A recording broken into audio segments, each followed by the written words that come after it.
were just considered a good team.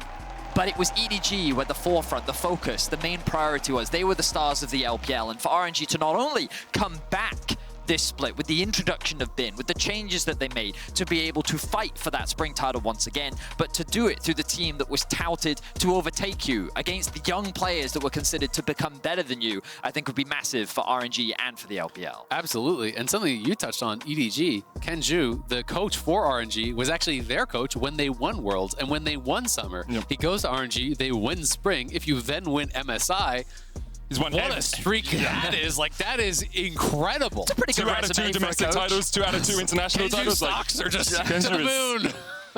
I'll see if RNG are able to close it out here, if we will go to all 5. T1 selected the blue side, no surprises there, 100% win rate on the day.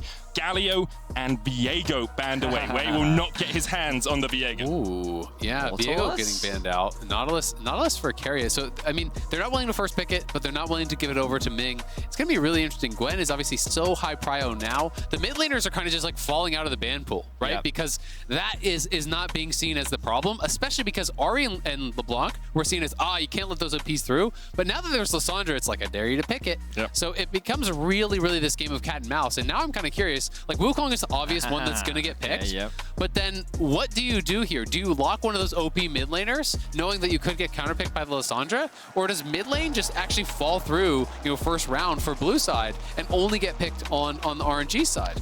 I think they might do Ari Lee Sin. Doing it anyway. I think they might do Ari Lee Sin. If they don't do Ari Lee Sin,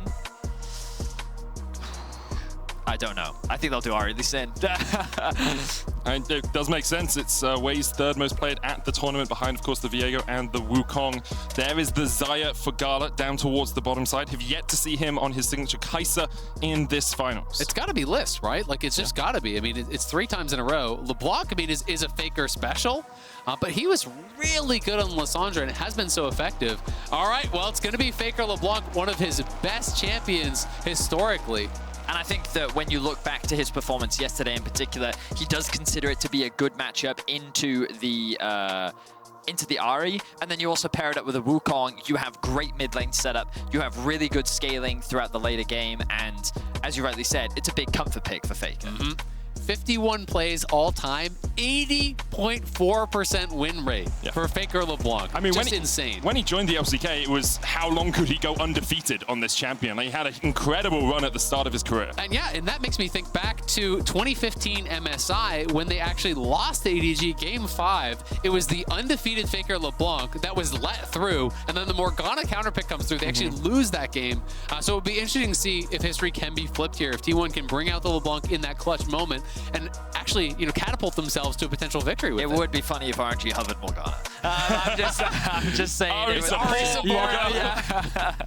But yeah, I think that, as you rightly said, that was the first MSI. It was EDG to secure it. Of course. Wow. So let's have a look. See, there's the Lee Sin that we discussed so much about. I think that it is a bit of comfort for Wei, and also a very powerful mid jungle. Now they're removing the AD carries from the pool as T1 look to remove supports. I feel like you have to ban Aurelia, right? I mean, I would be really surprised if they're actually going to leave the Aurelia up there for Bin, because it is a blind Gwen.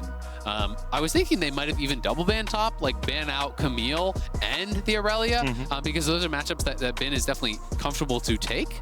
But we'll see how worried T1 is about that, or if Zayas is thinking, hey, I'm going to be comfortable in these matchups no matter what. I can play to mitigate loss, and we can play towards the other side of the map. There's the Aurelia, okay. Aurelia removed by T1. Ezreal and Senna taken away by RNG. Yep, both of you.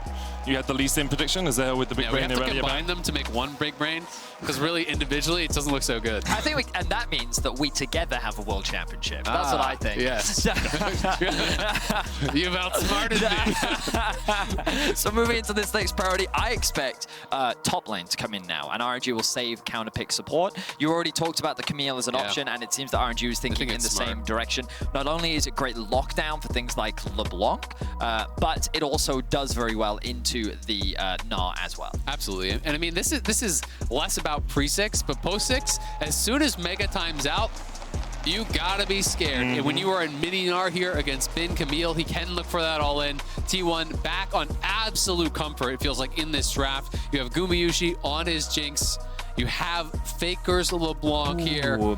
So exciting. Ming's Leona, will we get to see it? As we talked about, it is one of his go-to champions. It's a champion that throughout his career he has been known for.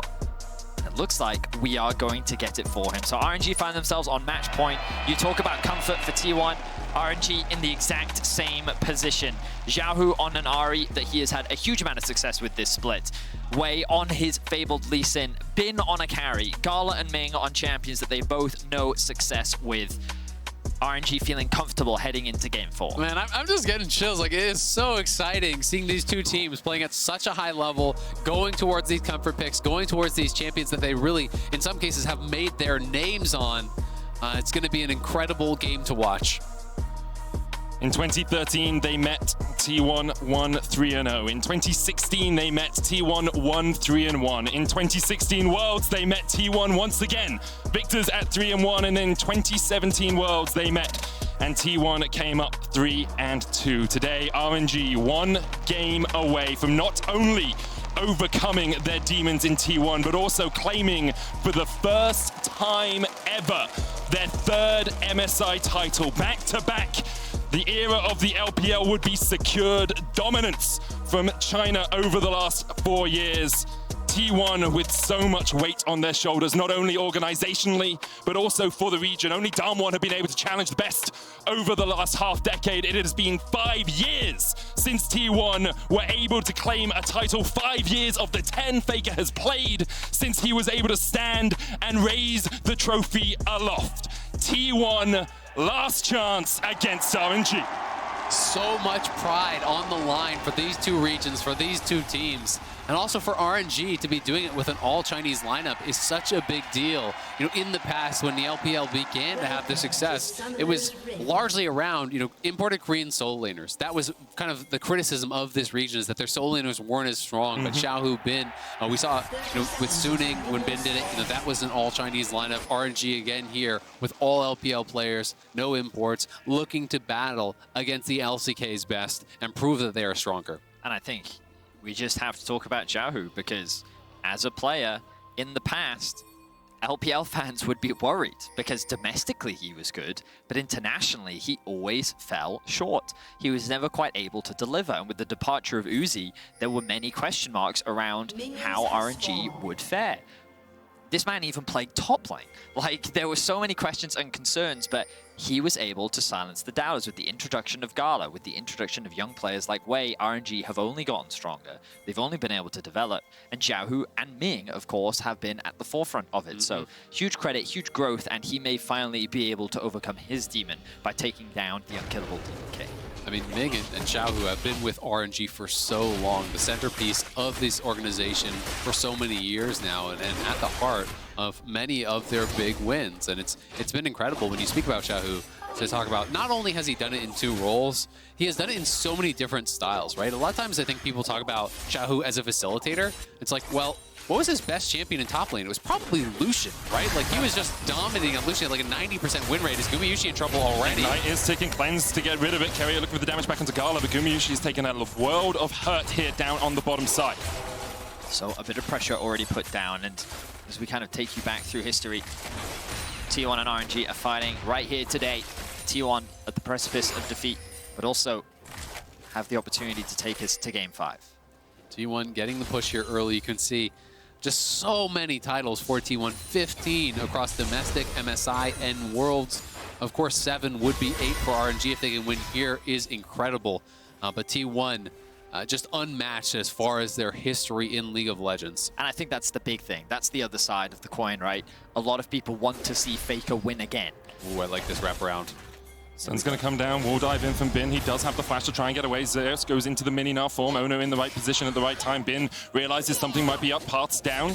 Getting towards that Tribush, flashes away. Ono though with the flash chase, and that red buff is ticking. Bin with a tactical sweep will still survive. Oh, Bin! That was so well played by him. Even with the hookshot down, does survive. Trading flashes. I'm not sure if he actually had full vision of Owner walking around when he started walking into the river, or if he just had the read, because Zeus started running back towards him. It seemed like he had the read to me too, where Zeus is running back in towards him in a fight that he does not win. He's saying, all right, something's up. Your jungler is here. It would be so interesting to see that replay from Bin's vision and actually confirm that he did just have that read, because that is really smart stuff. And if it is the case, of course, Zeus going to get a much better base. This early gank still means a lot because Bin's only buy is a refillable here. Like, he didn't have gold to get anything because the wave was slow pushing towards him and he didn't get time to farm it up. I wonder if Zeus even has to... Okay, he's going to use the TP. I was going to say the wave is in a spot where he probably didn't have to do that, but instead he's going to match the TP for now, so not the end of the world for him. Xiaohu going to expend all of his mana to be able to clear out this wave. Will make things a little bit awkward, but this wave isn't big enough for Faker to really set up a freeze. I absolutely agree. You know, Zeus didn't have to TP, but I think his thought process is, I have a real buy. You know, I'm at least able to get the Ruby Crystal. I'll come here and I'll trim the wave so that you can't crash and you get stuck in the lane with me without being able to go back. Because Bin now, all Bin wants to do is shove, shove, shove, shove. Build up this fat wave so that Zeus cannot trade back into him, so he can get back to base and actually get a real buy. I want to draw your attention once again to the minimap, as I love to do. You'll notice all of this deep vision that's been invested already from Oner towards covering the top side of the map. With that flash gone, they have to be cautious, or they want to try and attack that side of the map. When you're playing against a Camille, putting her behind early is always a good thing. So Wei now has to do the same thing. And he, as he often is in the right place at the right time, hit to cover, and they may even look to try and get the flash out from Zeus as he commits to the 1v1. Zeus jumping forward is huge here. Flash available for him. Hits level 5. Wei coming in, only level 3 right now. Zeus needs to flash away from the Sonic Wave. Still gets hit by it, and Zeus doesn't really have anywhere to go. Trying to hold on. The flash an option. Flashes from the wall dive. Survives in the dive, but Wei is having none of it. Wei has been incredible this series for RNG. Again, getting to top lane, being that difference maker. Not only will they get the crash, Zeus now going to be punished for that TP back they didn't necessarily have to do. He wanted to get the maximum when he had this early lead. Now it's going to mean he'll lose a wave and a half likely here to the tower, and Bin is going to have the better reset. And I'm surprised that Zeus was that aggressive when the expectation was that the jungler would do this as an all-in bot. Root goes down, counter root used by Gumayushi. Ignite is ticking here. Cleanse about to come off cooldown. Carrier has the thick skin to try and tank up any more damage, and Gala and Ming tanking the minions themselves will just back away. So this is an instance of, when you look at that, Ming and Gala, you're thinking they can kill them, but they stop because they're like, our jungler's top, enemy jungler could definitely be bot. And now we see Oner with the cover, RNG can still disengage. Ming still has the flash, just uses it to get away. Abyssal Voyage forward by Carrier, has a counter flash, and as you say, Uvedi, RNG giving the respect to the fact Oner might be there. But look at Wei, he's in the area, and RNG are trying to prevent the crash. They actually thinned that wave quite a bit. They're trading aggressively, knowing that they have Lee Sin in the area. Bin now level 5, looking for a roam towards mid. It would require Faker to distort forward aggressively for them to really get anything here, but I still like the movement from Bin because he should be able to get back towards top to catch the crash. But there's also the possibility, right, that what happens is after he ganks bot, he actually goes from bot, paths around, and then the jungler looks to gank mid. So what Bin is also doing there is he's covering for the potential play happening in mid lane as his jungler is covering bot. Just barely spotted. That was like a split second that he was on there for. I didn't see any ping. Yeah, so I think T1 just missed it on the minimap. It's easy to say you should have seen it, and sure, if everything's perfect, you should have. But he was on there for a split second. So Wei getting in there really off of vision largely, and is able to get the kill. The flash follow here with the E flash, I do believe. Yep, E flash really well played there by Wei, securing the kill. And you can see, again, the frustration. They know it's match point here. You don't want to be giving up that advantage. And for Zeus, he's in his first international tournament as well. Like, this guy's a rookie, came in very hyped, played very well during the Rumble stage, but you were in front of a few thousand fans in Busan, all cheering for you when you win and going silent when you lose fights. It is a difficult game to play for him. Oner looking for Bin here in the top side. Bin, if you walk hook shots forward, you have to feel that Oner would go in. And I have to just say that even with all that in mind, Zeus has played incredibly well, right? When you think about his position and the pressure that's on his shoulders, not only is he playing in front of his home crowd for the first time in his first international event, he's also representing T1.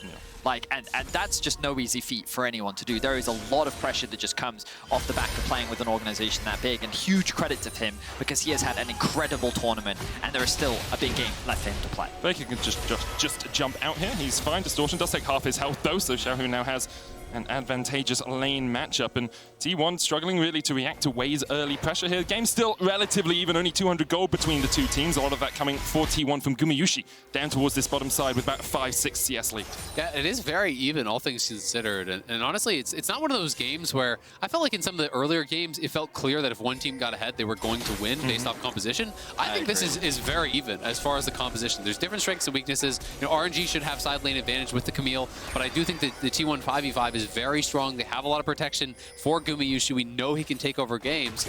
So both sides are really going to have their opportunities, and this slight gold lead isn't going to mean much unless they can really hammer it home. And I wanted to very quickly bring the minimap up to highlight who exactly was where. You can see both supports hovering around the mid lane. Owner has been spotted.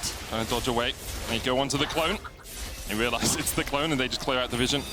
All 5 players from both teams up here at the Herald. Okay. Fight. Yeah, I feel it. The question is, who is stronger at this point when we look across the islands? Zeus is not stronger than 3 members of RNG, I can tell you that. Zeus tried to push the wave in, it was frozen in his face, and Wei and Xiaohu are on the way. Zeus tries to get away, kick back with the Dragon's Rage there. I think we had a spec bug for a second. Zeus going back in, Charm coming out, Mega Nala possibility. Zeus just needs one more spell, will get it out.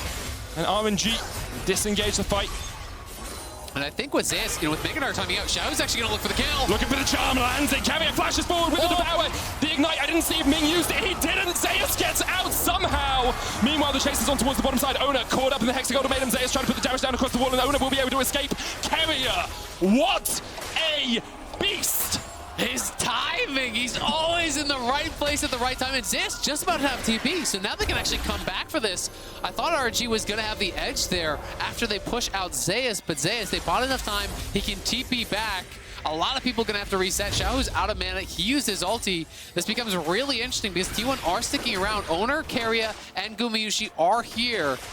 And with Xiaohu heading towards bot, I think RNG are just going to give it potentially. It's unfortunate for T1 that the Herald reset there, but now they've gained aggro once more. We can see that Zeus has TP back into lane. Bin has the TP, but as you rightly said, for now, it looks like RNG will choose to give this one up. I think the main reason for this is Xiaohu lacking ultimate. You look onto the other side, Owner still has his, Zeus still has his, Faker, of course, being LeBlanc, almost always as his.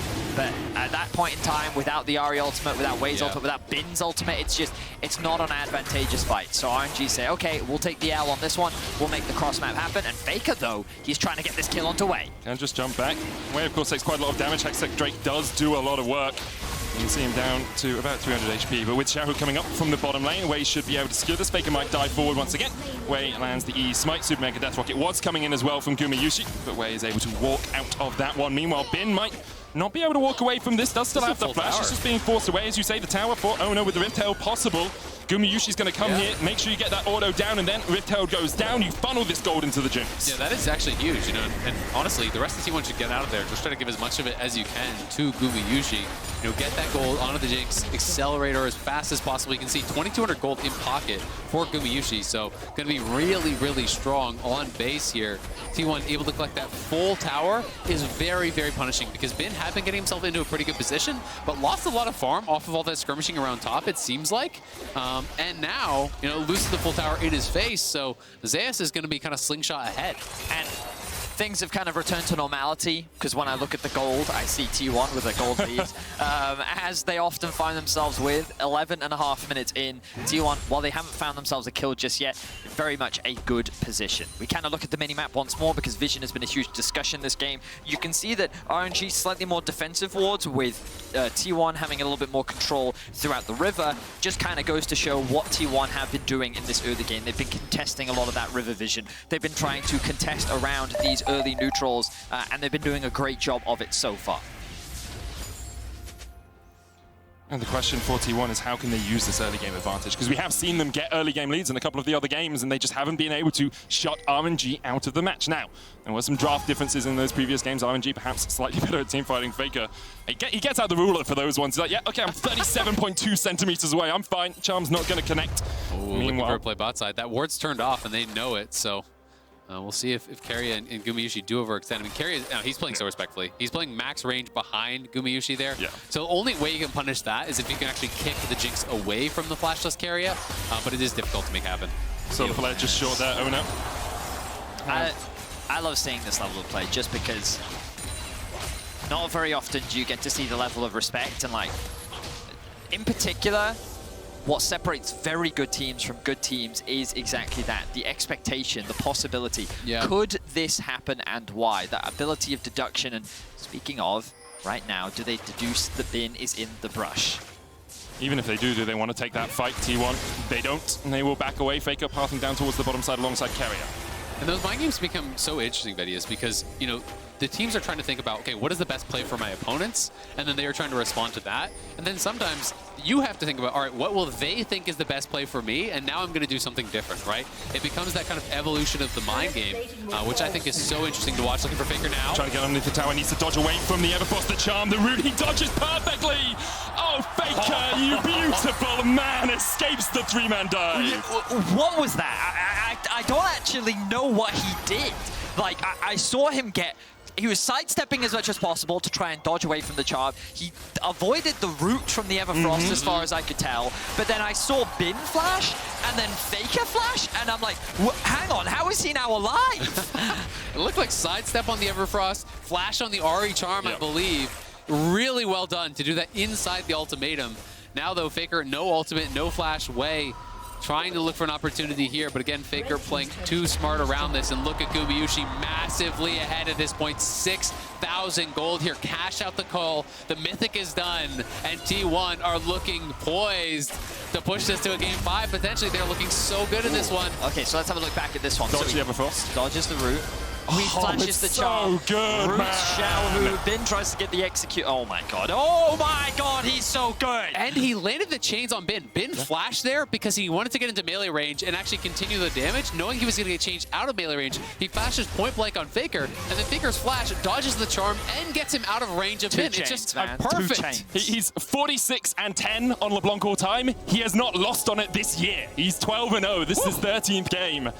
When you led with he's 46, I'm like, he's not that old, okay? He is not.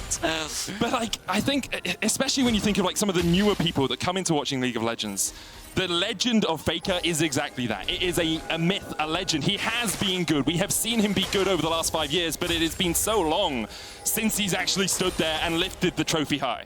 And I just think it's incredible. Across these last 2 series, the way in which, you know, T1 is winning, it's not Faker just enabling the zoomers in the side lanes, right? It has been Faker finding incredible plays. It has been Faker finding outplays in the 1v1s. Zeus, nice little buffer on the jump, dodging out from there. And Carrier once again in the right position at the right time, just in case Zeus was in more trouble. Dragon up in 2 seconds' time. And this was RNG trying to get ahead of the play. They realized that T1 is setting up to contest this Drake, so RNG wanted to try and collapse onto the contested mid-wave. They aren't able to secure onto Zeus, which means that they have to disengage, and so the TP is being committed top. They're trying to make the cross-map happen, and T1 are kind of taking a page out of the RNG book now, Way, but they have to be wary of the dive. Zeus almost has Mega, which is good for him.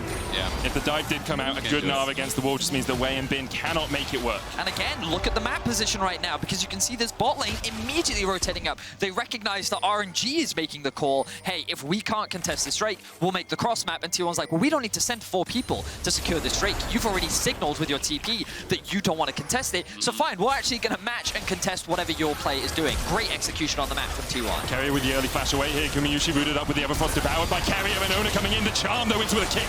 RNG just looking for the disengage as T1 start their advance. Faker diving in, change just short.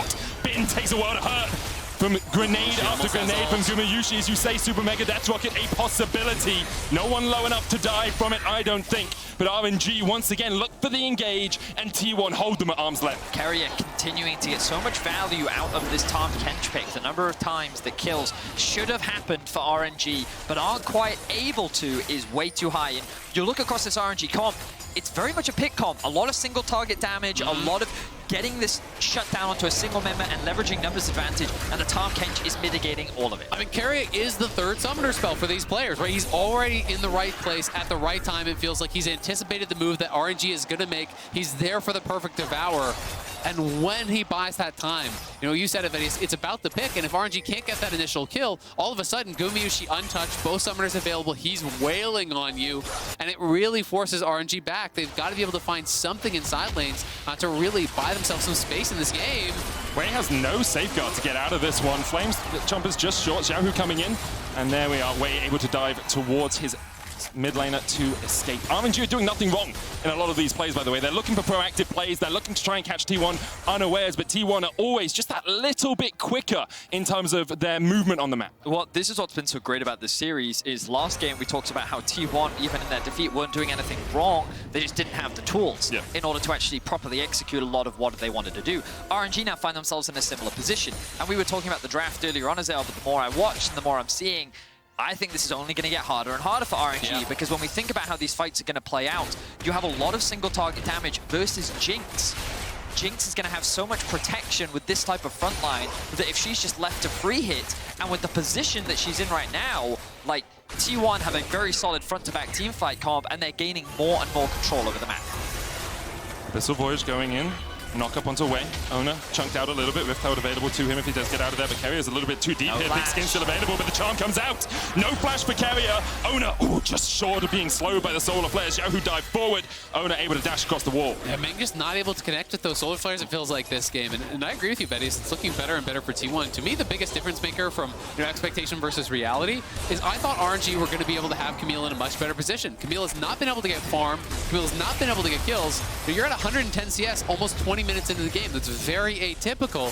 And generally it's around this 20-minute mark that you would be expecting, okay, Camille is starting to build towards a second item, is really starting to kind of outscale in this 1v1, but they haven't been able to find anything. And if Zeus just goes armor second item here, like just go rando with second item, you're not going to be able to really threaten the burst down on the Gnar and side lanes, which forces you into full-on 5v5, which is not really where RNG want to be. They want to have side lane control and then catch people in transition and utilize their pick comp to do that. And I think that largely came down to two main reasons. Number one, Xiaohu's lack of priority in mid. They did first pick the Ahri, but Faker responding with the Blanc did give him consistent control over this mid wave, forcing Xiaohu to play defensively and underneath his tower, mitigating his ability to roam. And the second one being the level 3 ganks top lane. They got the flash out from Bin, and even though Wei was able to counter and mitigate, they were still able to find kills onto Bin and put him behind, making that matchup and ability to be aggressive that much harder. So T1, their approach to the early game and the draft, showcasing that they recognize that mid control is extremely important, which shouldn't really come as a surprise to anyone, but the way both these teams leverage that mid control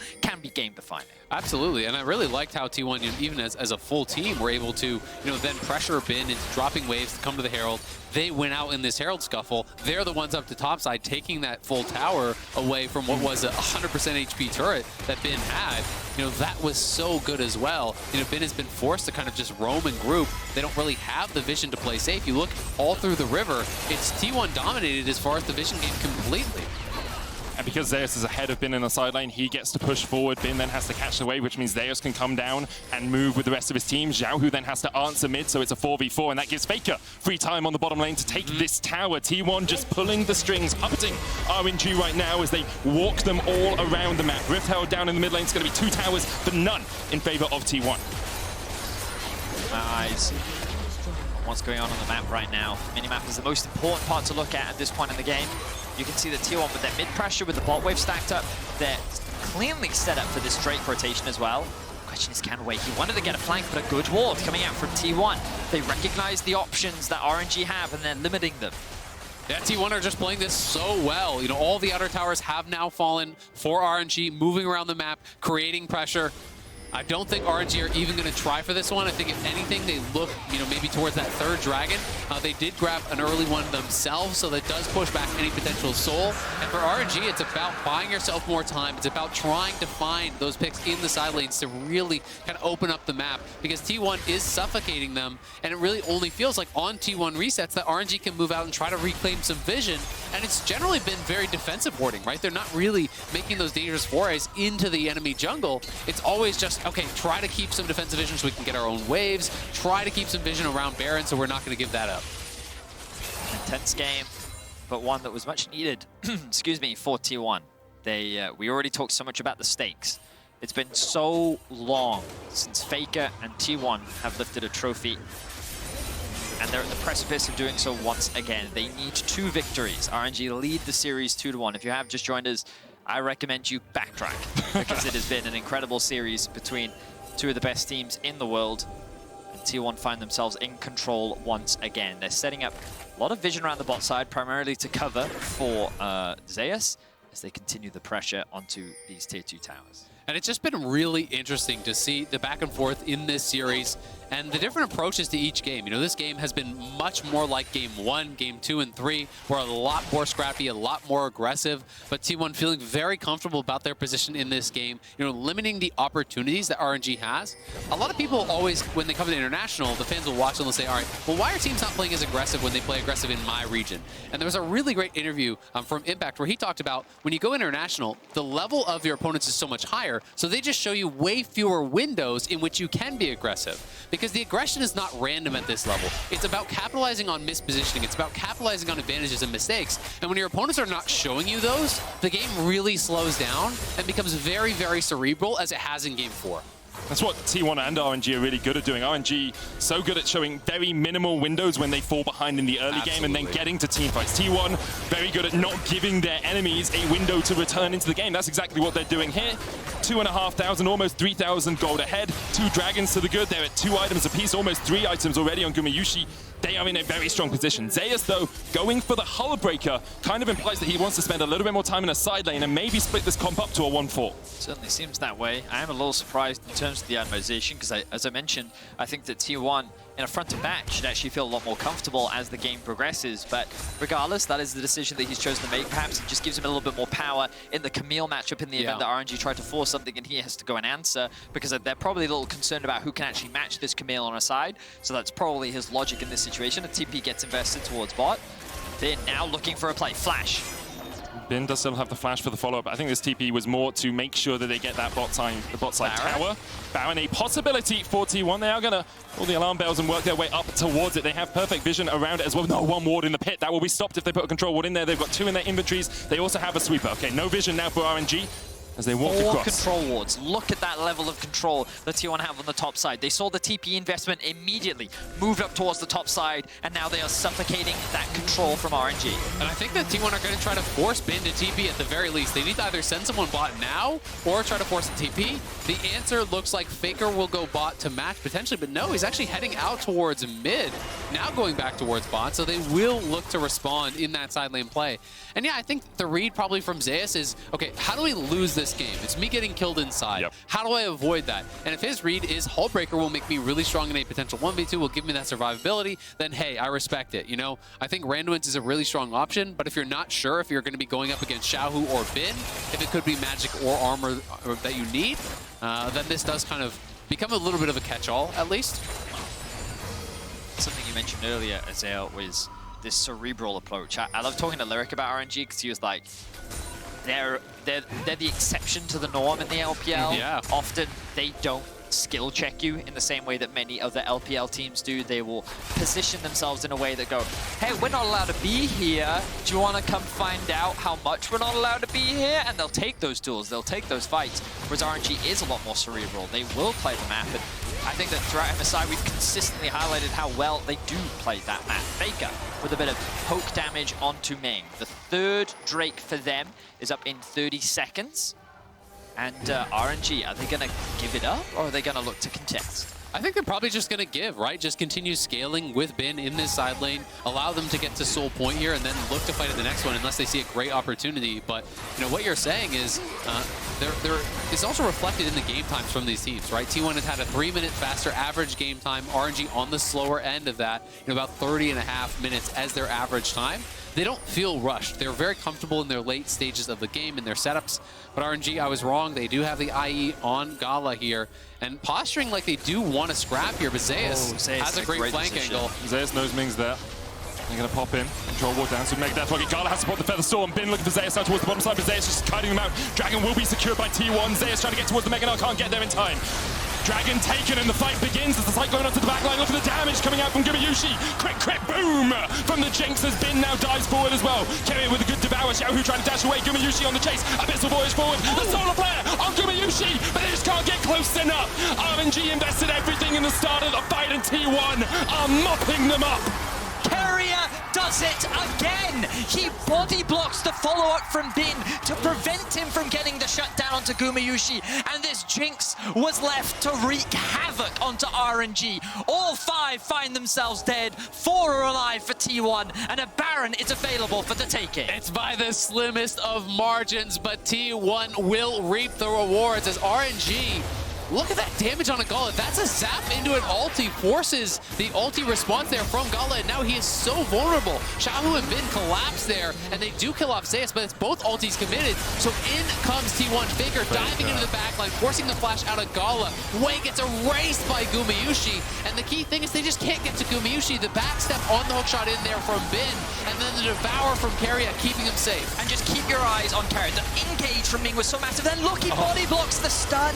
That means the Gumayusi doesn't get locked down by Ben, and if he did, maybe there's a one-team fight there for RNG, but T1 play that fight perfectly. I mean, just using the maximum there. Faker was, what, 5%? Gumayusi, not much more. Incredibly slim margins there, and a huge team fight from Gumayusi. Forcing out the ult from Gala meant he really couldn't play it very aggressively. It's such a critical ultimate to be missing. You can see the damage output's still incredibly high from both of these marksmen, but those tiny differences really meant everything. Oh, no, charmed up. Devour again from Keria. Hexagon and goes down onto Keria, but the Cyclone, the follow-up! Oh, it's an assembly of death for RNG. They dived into the meat grinder, and T1 very willing to kill him off. T1 are gonna push mid. They have Baron. They've got multiple kills now. How much more can they get? 38 seconds on Gala.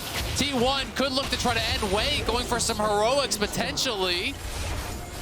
T1 though, 5 members strong with the Baron. Still 2 minutes on it. Gala up in 26 seconds, Bin in 20. RNG had to pull off something miraculous to turn this game around, but when you need a miracle, you pray to God, and he's playing for the enemy team right now. Zeus goes forward, the Gnar into the wall. T1 and Faker will take us to game 5. T1 with a masterclass team fight. We talked about how the longer this game went, the easier it was going to be for T1, and in a 4 versus 5, they play the front to back beautifully. That bot lane stepped up massively. The subtleties of Faker's input with the LeBlanc, the damage he was able to dish out alongside the perfect spacing from Gumayusi, allowed them to win the fight, win the Baron, win the game, and bring us to match point game 5. And you can see the sigh of relief there from Zeus putting on his mask. Oh, he says thank you. The series is not over. T1 now at match point as well. It has been such an incredible back and forth. Team fighting reigning supreme, comfort reigning supreme in this series. You know, going to the Jinx has been so successful, but I have got to say, this game to me felt like support diff. Yeah.